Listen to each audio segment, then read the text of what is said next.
Thank you, Rebbe Tzambelina, for arranging this and for all the great effort you put into this and this opportunity. I dedicate this segment to my dear brother, Chaim Levi ben Chana Priva.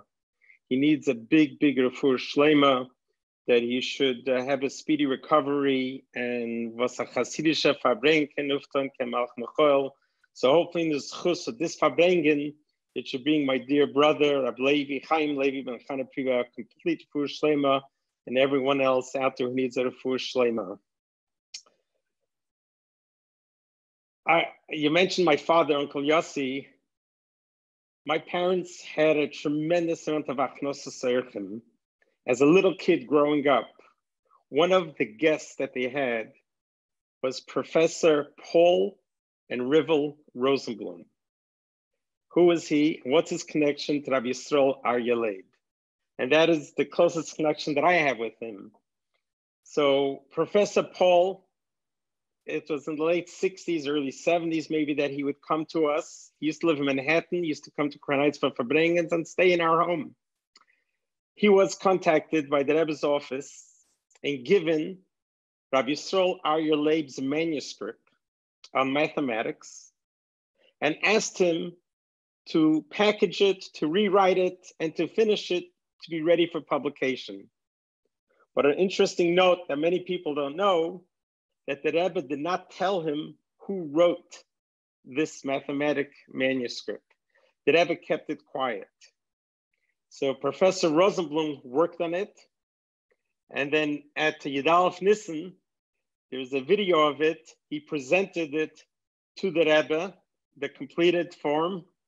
And the Rebbe then revealed to him that this was the work of his brother, Rabbi Yisroel Aryeh.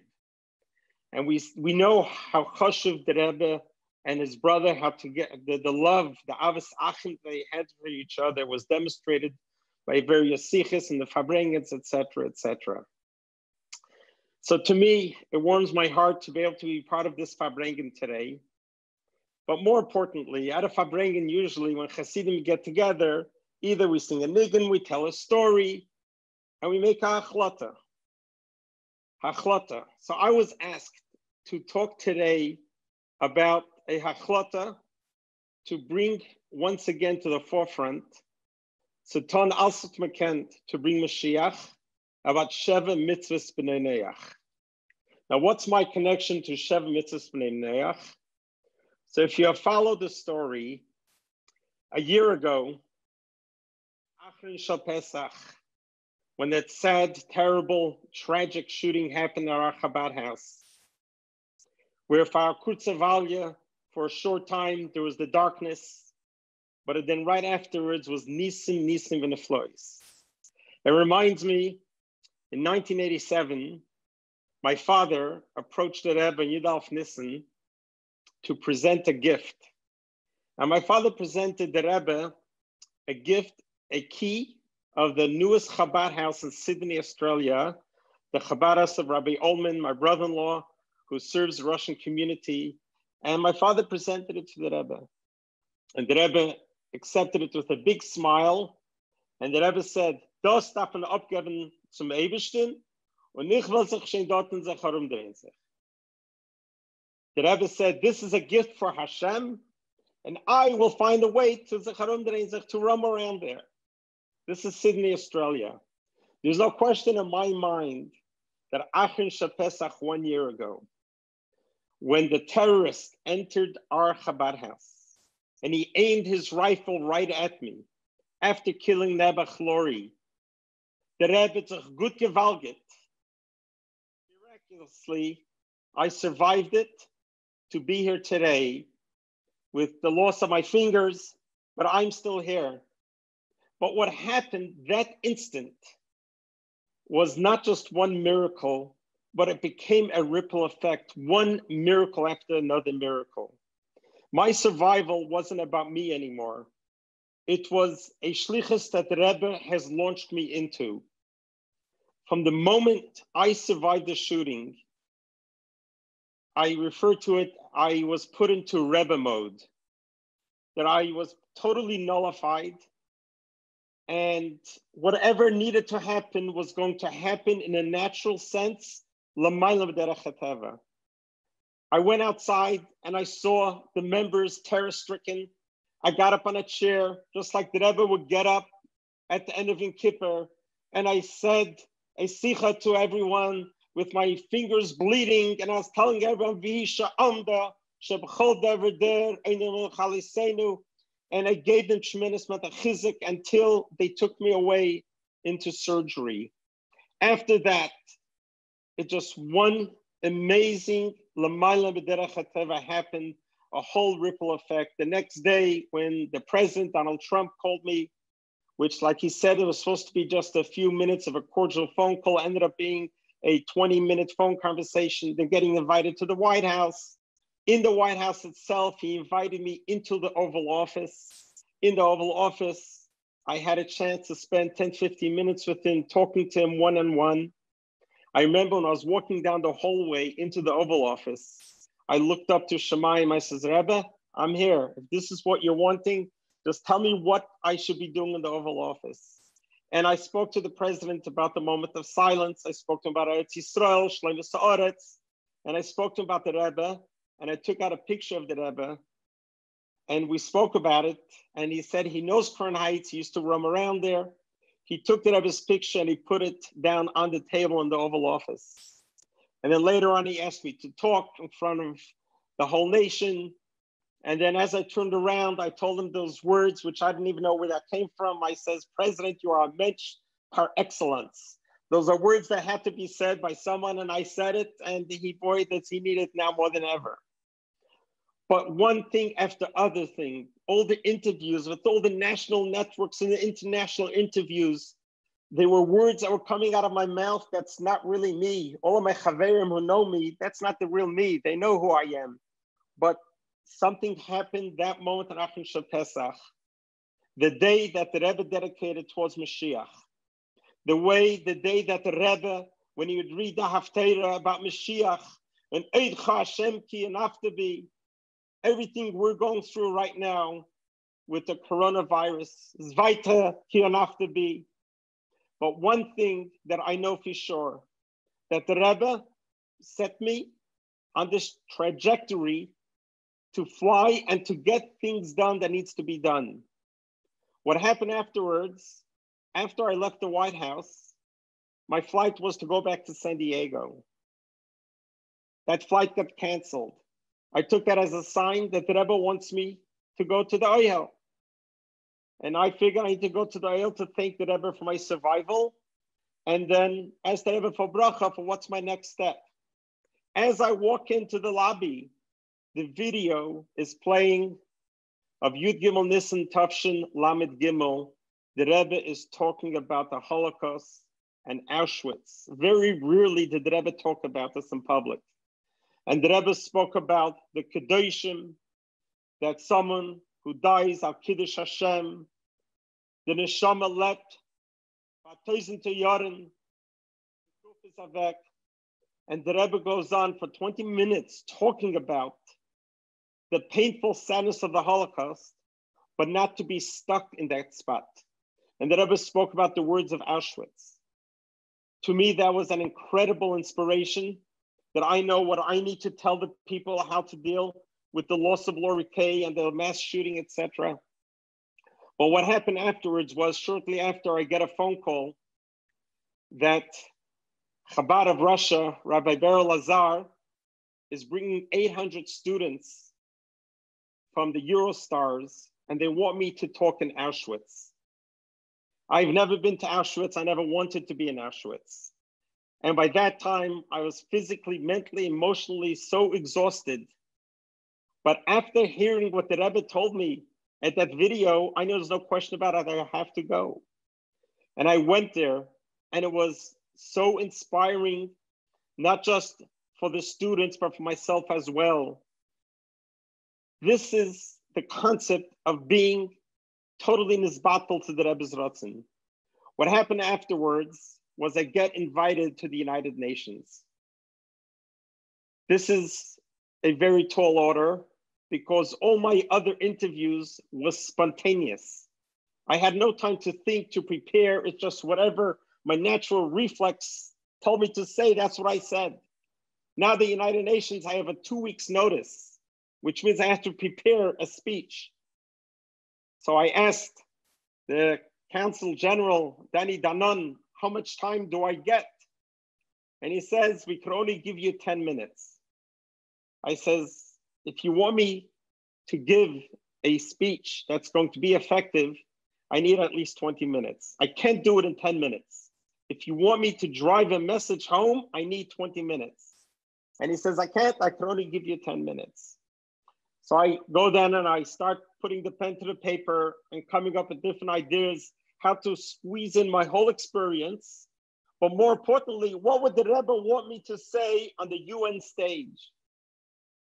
A week before, in Chabad Pawi in the lobby, in the evening, the door opens up and in walks in Rabbi Mendel Aparovich, who was just recently appointed then as the shliach to the last state in USA to get a shliach in South Dakota to Poway.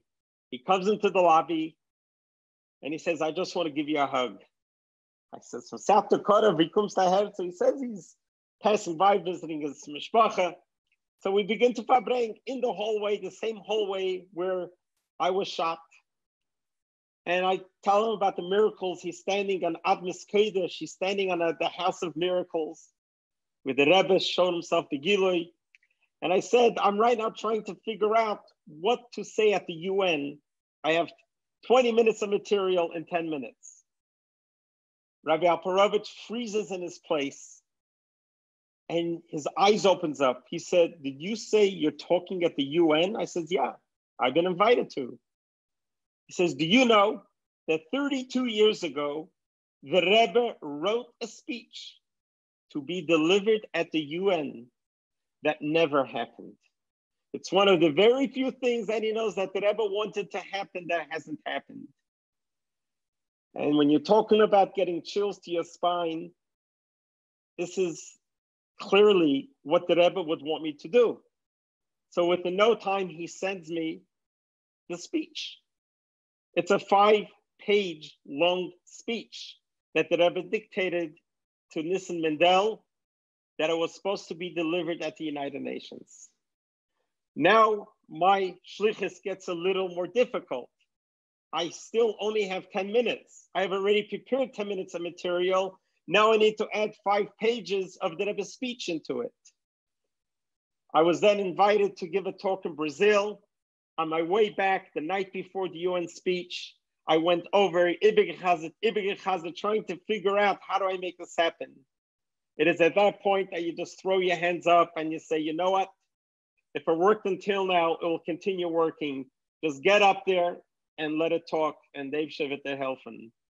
I come to the UN the next morning, and Israeli ambassador Danny Danon welcomes me. We do an interview for the Israeli television. I get called up to the stage. As I arrive at the stage in the UN, I'm thinking to myself, I have 10 minutes. How am I going to gauge 10 minutes?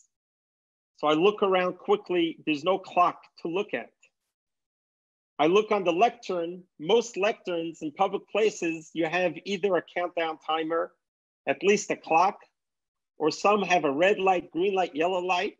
When it's green, you go, yellow, you got 2 minutes, red, you get off. At the United Nations, there's none of that. No devices to tell you how long you're talking. And I know when I start to talk, I get a loss of time and space and place. So I took out my iPhone. I says, okay, my iPhone will tell me when 10 minutes is up. I put the iPhone down, and within a minute, the screen goes blank. So I'm flying now solo without any gauge of time. And that is when my eyes look up and I says, Rebbe, I got it. And I start talking and I go through what the Rebbe wanted me to talk about. And that was about Sheva Mitzvahs B'nai Noach. The speech that the Rebbe wrote, that the Rebbe dictated to Nissen Mendel 32 years ago was so applicable today. And it was a speech that the Rebbe wanted delivered specifically at the United Nations. And he wanted it to be read that the whole world should hear it. The importance of the Sheva Mitzvahs B'nai Noach is not a Jewish thing, but it's for the whole world. And this is an effect that's going to affect the whole world. And the Rebbe again wrote in there about the words that were turning arms into plowshares, that anti-Semitism isn't a Jewish problem, it's a worldwide problem. One of the interesting things that came out of my mouth was that I said the internet is what inspired Rachmana litzlan, the shooter from New Zealand to Poway. He got inspired through the internet. We need to transform the internet. And I suggested, let's launch 1 billion good deeds. Let's transform the waves of the internet for positive things. And here we are a year later. Think about it, ponder this. How many Zoom minyonim, Farbrengens, and lectures and classes is happening in the waves? How we are literally transforming the waves. What came out of my mouth last year at the United Nations is happening mamish right now. At the end, when I finished, the time was exactly 19 minutes and 50 seconds. The 20 minutes I initially wanted. No one interrupted me, no one took me down. I got to say what words had to be said. But saying words is not itself enough. As I came down from the podium at the United Nations, a gentleman greets me. His name is Mr. Mike Evans. He's an evangelical. He a big supporter of Yisroel. He met me at the White House when I gave the speech at the Rose Garden. And he asks me to come to his hotel room, that he wants to talk to me. I go meet him, and he tells me, I want you to know that I was born a Jew. My mother is Jewish. She married an anti-Semite, and I grew up with all these terrible things. And then I realized that my mission is to help support Israel. He says, when I heard you talking about the 7 Noahide laws, I'm going to take it to the next level. He has a Facebook following of 73 million Christians, that he is going to post my message to all of them. I had my tefillin with me. I says, Mike, you know, you're born a Yid, you're a Jew. I put tefillin on him. We said Shema Yisroel together. And almost every week, him and I have a conversation. To me, this is the concept of not only talking about something, but actually doing something. So the Sheva Mitzvahs B'nai Noach, we know, was paramount in the Rebbe's eyes. It seems to be a little hard to understand. How do we do it in real life? How do we actually do the Sheva Mitzvahs? How do we actually make it happen? Well, let me give you just a little bit background of how and why the Rebbe wanted this speech 32 years ago read at the United Nations. So what happened was, I believe it was 1986, a certain known rabbi was invited by the Pope, and he bowed down to the Pope and he kissed the Pope's ring in public. And the Rebbe saw this as being the worst chil Hashem. And the Rebbe spoke about this, I believe it was Vav Tishrei at a Farbrengen. Afterwards, the Rebbe told the Rebbe Grona and told him that, you know what, I want to counter this with a huge Kiddush Hashem. And he instructed him to contact Rabbi Avram Hecht to go to United Nations and to talk about Sheva Mitzvahs B'nai Noach.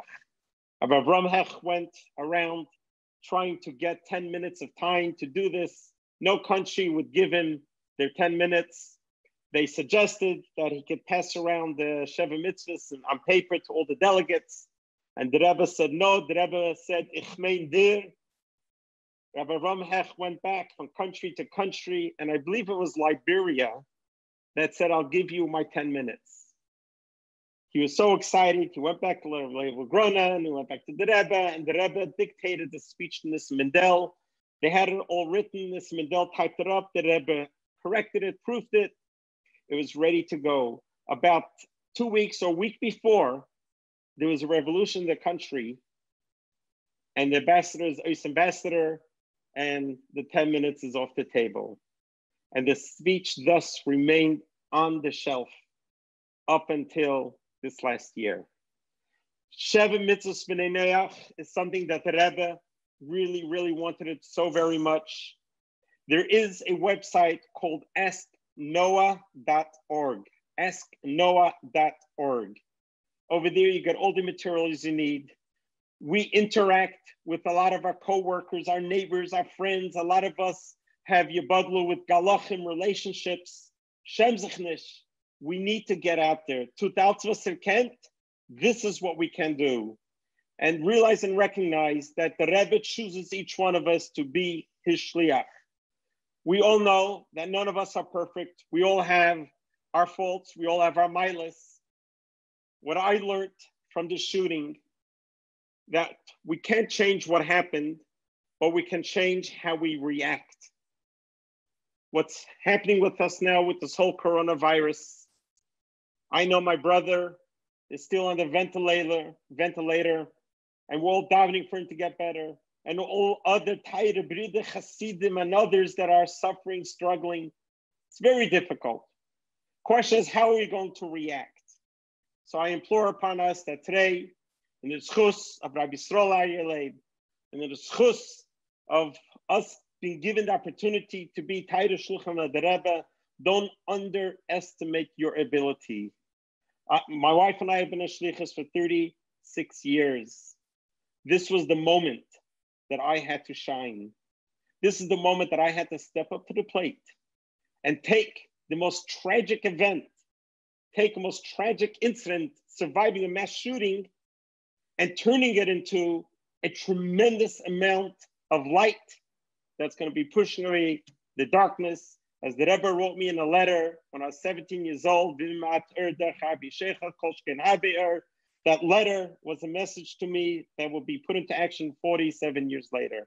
So Shekoyach for the opportunity, Halavai, that these words should be Nichnas B, Shoymai, that we should jump in, dive in to the Sheva Mitzvahs B'nai Noach, that hopefully this would be what we need to help bring Mashiach, bring an end to this Tzaros, from Rebbe, speedily in our days. Amen. L'chaim.